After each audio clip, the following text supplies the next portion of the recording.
At the bank, my daughter and her husband weren't just robbing me of my money. They were performing a quiet, public euthanasia of my very personhood, and they had the audacity to do it with soothing voices and solicitous smiles.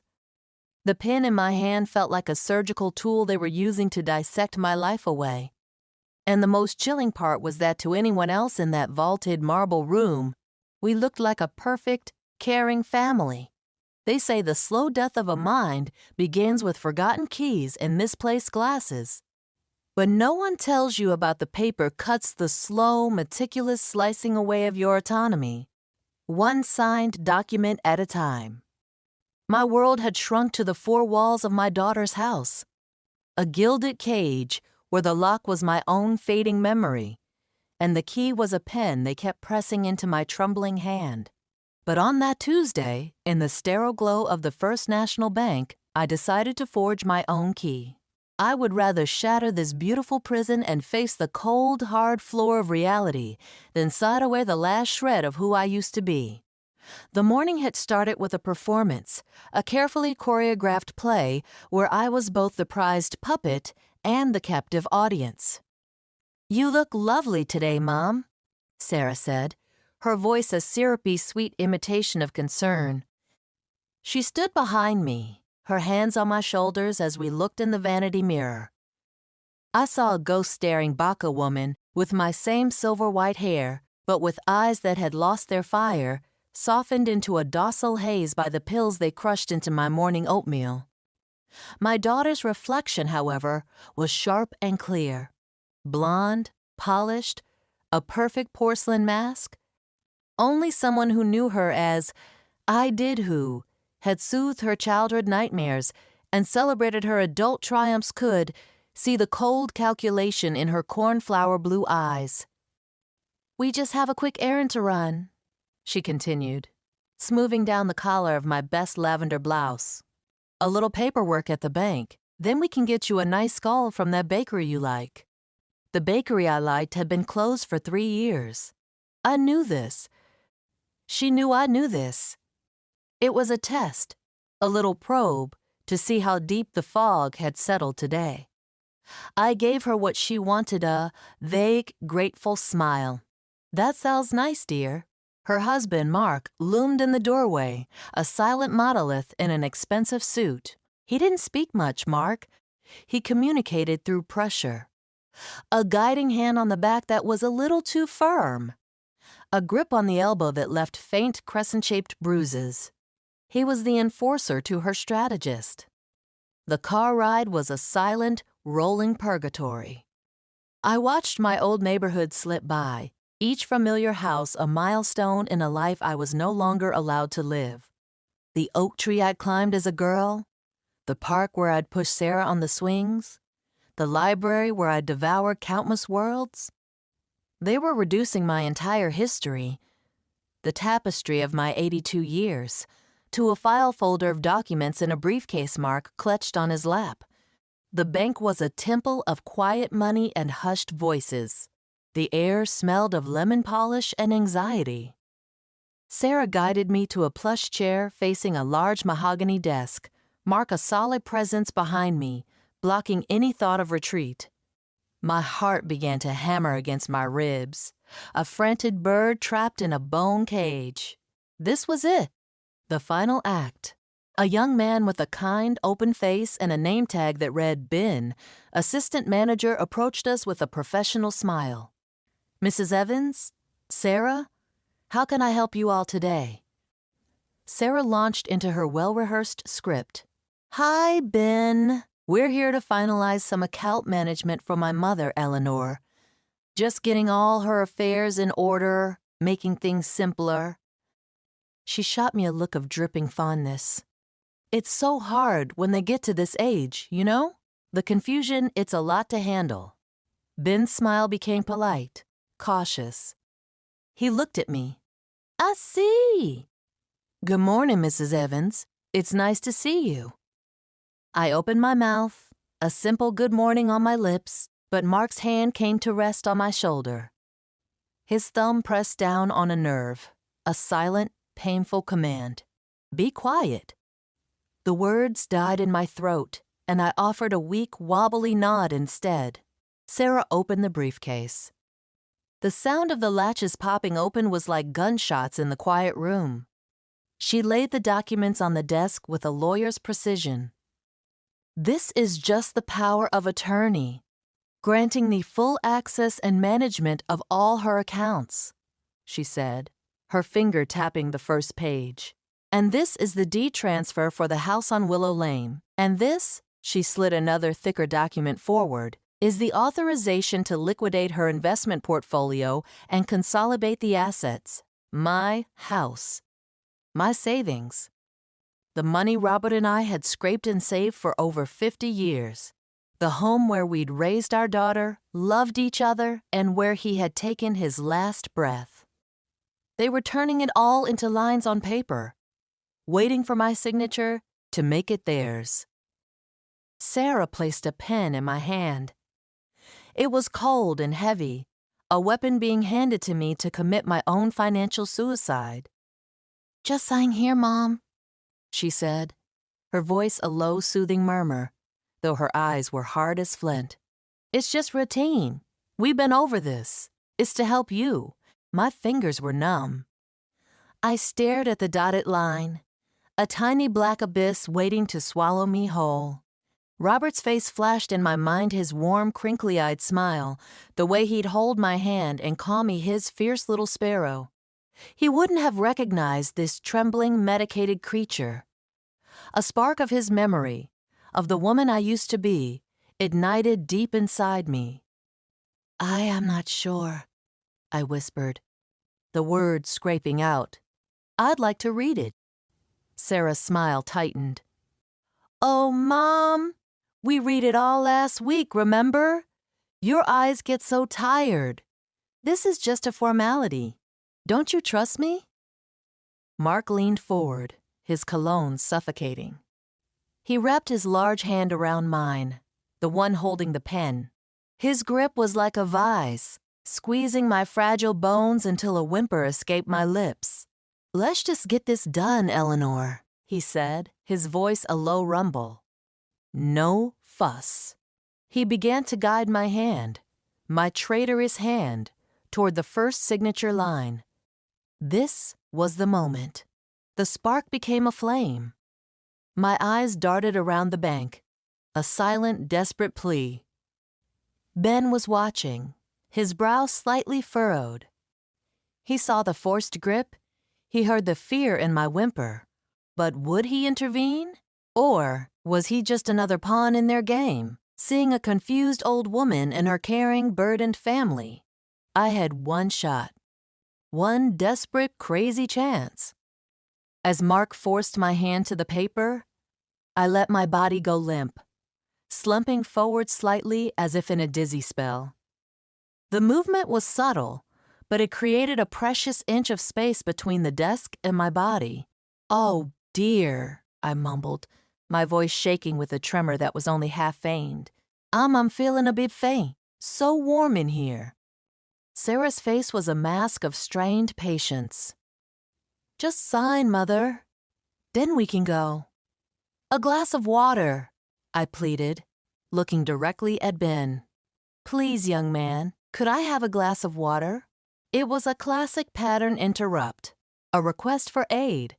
Ben, eager to help, to break the uncomfortable tension, immediately stood up. "Of course, Mrs. Evans, right away." As he turned to fetch the water, a universe of possibility opened up. My purse was on my lap, a small beaded clutch Sarah had deemed appropriate. My heart was a drum solo in my ears, so loud I was sure they could hear it. With my left hand hidden by the desk in the bulk of my body, I fumbled it open. My fingers, clumsy and stiff, closed around the stub of a lipstick I tucked inside this morning on a wild, desperate hunch, and the deposit slip I'd secretly palmed from the counter on our way in. I had seconds, maybe less. Mark was distracted, watching Ben walk away. Sarah was rearranging the papers, her lips pressed into a thin, impatient line. I uncapped the lipstick, Crimson. Robert's favorite color. Wear that red, Ellie. It matches your spirit. I pressed the waxy tip to the back of the blank deposit slip. My hand flew, not writing, but etching a scream in garish red. Help! I'm being forced to sign. Call police. E. Evans. It was messy. The S in sign was a jagged scrawl. But it was a message from the real me, the woman they had tried to bury under pills and patronization. Ben returned with a crystal tumbler of water. His footsteps were my countdown. I had to time this perfectly. Too soon, and Sarah would see. Too late, and the moment would be lost. Thank you, dear, I said, my voice a frail thread as I took the glass with my right hand. I made my hand shake, a violent Parkinsonian tremor I'd been practicing in the bathroom mirror. Water sloshed over the rim, splashing onto the desk and, crucially, onto Sarah's lap. Oh, for heaven's sake, she yelped, jumping back in her chair, brushing at her pristine slacks. In the split-second chaos, as both she and Mark were distracted by the spill, I acted. My left hand shot out and slid the crumpled, lipstick-smeared deposit slip across the polished wood of the desk. It came to a stop right next to Ben's appointment book. Our eyes met. For a heartbeat, nothing happened. He looked at the red scrawl. He looked at me, at the raw, unmedicated terror I finally allowed to show in my eyes. He looked at Mark's hand, which was still clamped over mine on the pen. He saw the whole ugly truth laid bare in that single, desperate message. Ben's eyes went wide as plates. The polite, professional mask shattered, replaced by a dawning horror and a fierce, protective resolve. He didn't shout. He didn't stand up abruptly. He was a professional. His hand moved under his desk, and I heard a soft, almost inaudible click. Then he smiled. It was a calm, steady smile, but it didn't reach his eyes. My apologies, he said, his voice even. There seems to be a small system delay. It'll just be another moment. He was stalling, buying time. Sarah, still flustered from the water, scowled. Can't you just push it through? This is very stressful for her. I understand completely, Ben said, his gaze flicking to the security camera in the corner of the room. Bank policy. We must wait for the prompt. The next 2 minutes were the longest of my life. The air grew thick, charged with a tension so palpable I could taste it, metallic and sharp, on my tongue. Sarah tapped her fingernails on the desk. Mark's grip on my hand tightened infinitesimally. I kept my eyes downcast, playing my part, the frail, confused old woman. But inside, I was praying that the silent alarm had been heard. Then the world erupted. The bank's main doors hissed shut with a definitive thud, followed by the electronic clunk of the locks engaging. From a back office, 2 large armed security guards emerged, their hands resting on their holsters. And through the glass front of the bank, I saw them 2 police cruisers, sirens silent, but lights blazing red and blue, screeching to a halt at the curb. Sarah gasped. What is this? What's going on? Mark released my hand as if it had burned him, his face a thundercloud of confusion and dawning rage. He stood up, his chair scraping loudly against the marble floor. What is the meaning of this? Ben stood up as well, but he was no longer just a bank manager. He was an avenger in a cheap suit. He pointed his steady finger at them. Sir? Madam? Please remain seated. The police are on their way in. The chaos that followed was a blur of shouted orders and panicked cries. The police officers entered, their presence immediately commanding the room. Ben quickly spoke to one of them, gesturing to me, to the documents, and to the lipstick-stained note that was now evidence. An officer, a woman with a kind but no-nonsense face, knelt beside me. "Ma'am?" "My name is Officer Grayson. Are you all right? Are you hurt?" I looked from her face to my daughter's. Sarah was staring at me, and for the first time, the mask was completely gone. All that was left was a furious, bewildered betrayal. She saw me then.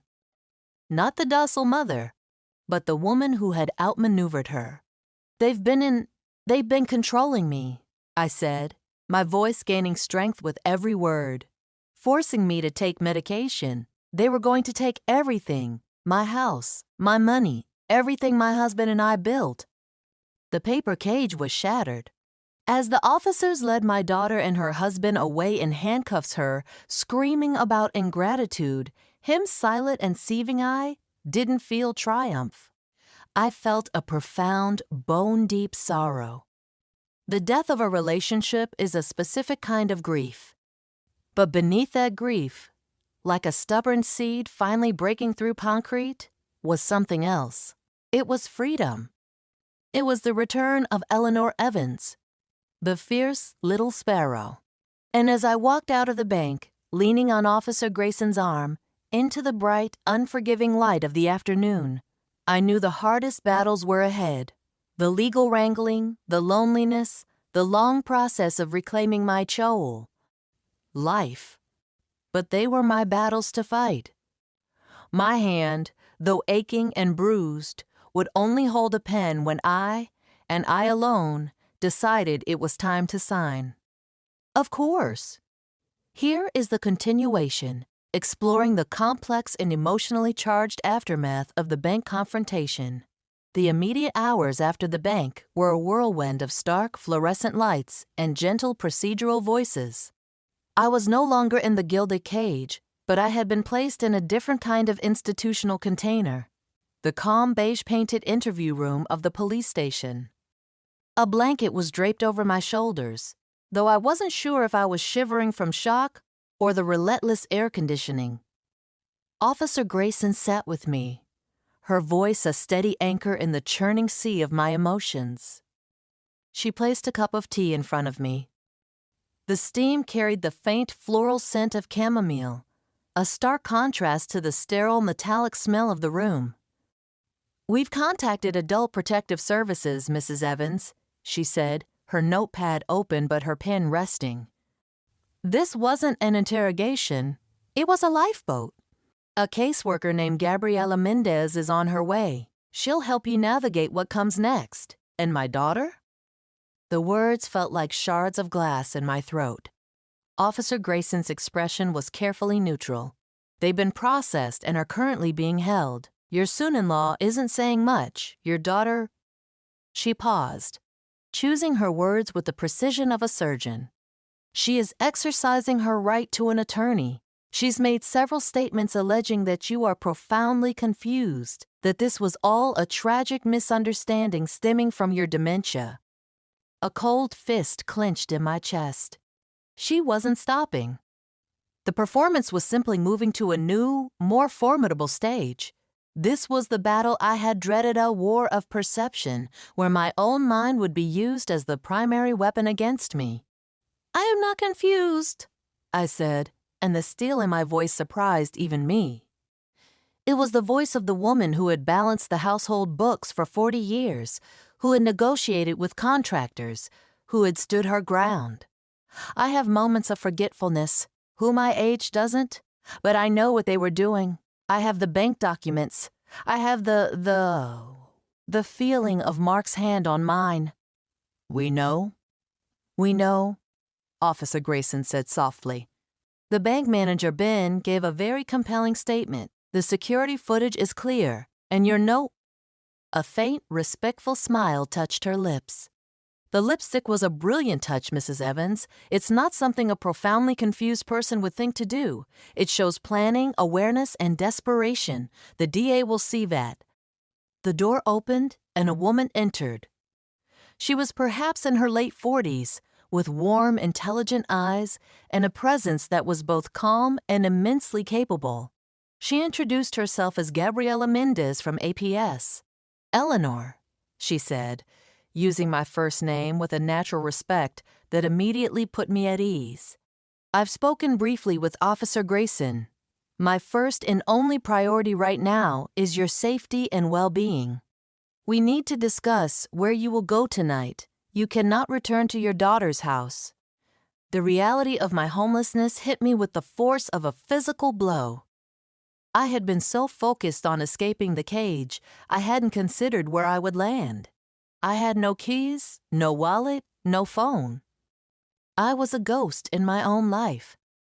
My house on Willow Lane," I whispered. "It's still mine. They hadn't made me sign that yet." Gabriella nodded. "We can arrange for an officer to escort you there, but we need to ensure it's safe and habitable. Has it been vacant?" "For 6 months," I said, a wave of grief washing over me. "Since Sarah said I couldn't manage on my own." The quotes around her words were audible in my tone. "We'll take you there," Officer Grayson said, standing. "Let's get you home." Home. The word was a talisman. The ride to Willow Lane was a journey through a ghost train of my own memories. Every corner, every familiar oak tree seemed to whisper a story of my past life. When the cruiser pulled up to the curb, my breath caught in my throat. There it was, the 2-story colonial with the robin's egg blue shutters that Robert had painted himself. The rose bushes I had tenderly nurtured for decades were now wild and overgrown, a tangled metaphor for my own neglected state. An officer used a locksmith to open the door. My keys were long gone. Another small piece of my autonomy surrendered. The door swung open, and the smell hit me first. The faint, musty scent of a closed-up house, but underneath it, the undeniable aroma of us. Of old books, of lemon polish, of the cherry-pipe tobacco Robert had loved. It was the scent of my life. I stepped over the threshold, and the silence was deafening. It was a different silence than the one at Sarah's. This wasn't a stifling, controlled quiet. It was a peaceful, waiting silence. The furniture was shrouded in white dust sheets, like sleeping giants. My eyes went immediately to the mantelpiece, bare except for a single, faint rectangle of dust, where our wedding photograph had once sat. Sarah had taken it, another piece of my history erased. But she couldn't take everything. With a sudden, urgent energy, I walked to the living room, my steps firm on the familiar hardwood. I knelt before the fireplace, ignoring the protest in my knees. I ran my fingers along the edge of the hearth until I found it the loose brick, third from the left. Robert, ever the pragmatist, had shown it to me after we'd been robbed in the 70s. "Our panic room," he'd joked. I pried it out. Inside the cool, dark cavity lay a small metal lockbox. "Mrs. Evans?" Gabriella asked, her voice laced with concern. "My proof," I said, my voice thick with emotion. I carried the box to the dusk-heated dining table and opened it with the key I still wore on a chain around my neck, hidden beneath my blouse. Inside was not just my passport and the deed to the house, but a stack of journals and a sealed envelope from my old doctor, dated just over a year ago. I handed the envelope to Gabriella. "Read it." She opened it and scanned the letter. Her eyes widened. "It's a full cognitive assessment. It states Mrs. Evans shows minor age-related memory decline but possesses full and sound testamentary capacity. She is fully capable of managing her own financial and personal affairs. This is dated after your daughter moved you into her home." I nodded, tears finally welling in my eyes. They were not tears of weakness, but of vindication. I went for the test in secret. I had a feeling, even then. Sarah had started talking about helping me with my bills. My doctor was concerned about the medication she was pushing on me. He refused to prescribe them. This was the linchpin. This single piece of paper was the foundation upon which I would rebuild my life. It was the truth, in black and white, against their lies. The following days were a flurry of activity, a reverse image of the slow, medicated dread my life had become. My first call, made from a new, simple cell phone Gabriella helped me acquire, was to Arthur Finley, the lawyer who had handled Robert's estate. He was a bulldog in tortoiseshell glasses, and his outrage on my behalf was a palpable, warming force. "Eleanor, this is egregious," he'd boomed over the speakerphone. "Undue influence, financial exploitation, false imprisonment. We will have the power of attorney revoked immediately. We will freeze all assets. We will sue them for every penny they've spent and for emotional distress. And we will be fully cooperating with the district attorney on the criminal case." Hearing the legal language was like watching a master architect draw up blueprints to reconstruct my sovereignty. Each term was a brick being laid back into the walls of my life, but the legal battle was the clean part. The emotional war was far messier. A week after the bank incident, I was in my own kitchen, sipping real coffee I'd brewed myself, when the doorbell rang. I looked through the peephole and felt my stomach drop. It was Sarah, alone. She looked haggard, her perfect hair slightly disheveled, her eyes red-rimmed. I didn't want to open the door, but the fierce little sparrow inside me, the one who had written the note, knew she had to. I opened the door but didn't step aside to let her in. We stood on a threshold, mother and daughter, the chasm between us as wide as an ocean. "Mom," she began, her voice trembling with a performance of contrition. "Please, you have to call off the lawyers. You have to tell the police this was a mistake. They're talking about felony charges, prison time. For what? For trying to take care of you?" The audacity of it stole my breath. There was no apology, no recognition of the profound violation. Only a plea to revert to the old dynamic, where her reality superseded mine. "You weren't taking care of me, Sarah," I said, my voice quiet but unwavering.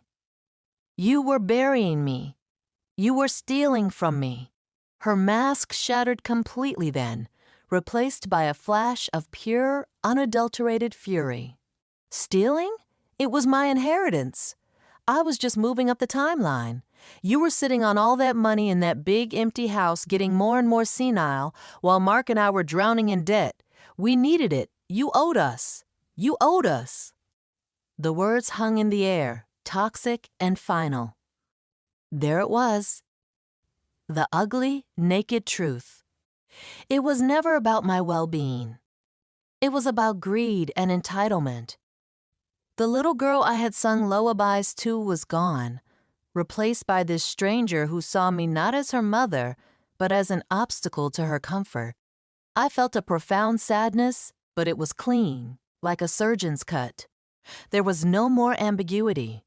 "I owe you nothing," I said, my voice filled with a lifetime of love and a moment of finality. "I gave you life. I gave you love. I gave you an education. I do not owe you my freedom, my home, or my dignity. You made your choices, Sarah. Now you must live with the consequences." I closed the door. I didn't slam it. I closed it with a soft, definitive click, the sound of a final period at the end of a long and painful sentence. I heard her sob once, a raw, furious sound, and then the crunch of her footsteps on the gravel path, walking out of my life. I leaned my forehead against the cool wood of the door. The home Robert and I had built together a solid presence around me. I thought the aftermath would be about lawyers and asset freezes. And it was. But it was also about this, the quiet, terrible cost of reclaiming oneself. The case would drag on for months. There would be hearings, evaluations, and painful testimonies. But that day, standing in my own hallway, I knew I had already won the only battle that truly mattered. I was free. I was home. And though the silence was now tinged with a permanent grief, it was my silence. And in it, I could finally begin to hear the faint, resilient song of my own spirit starting to sing again.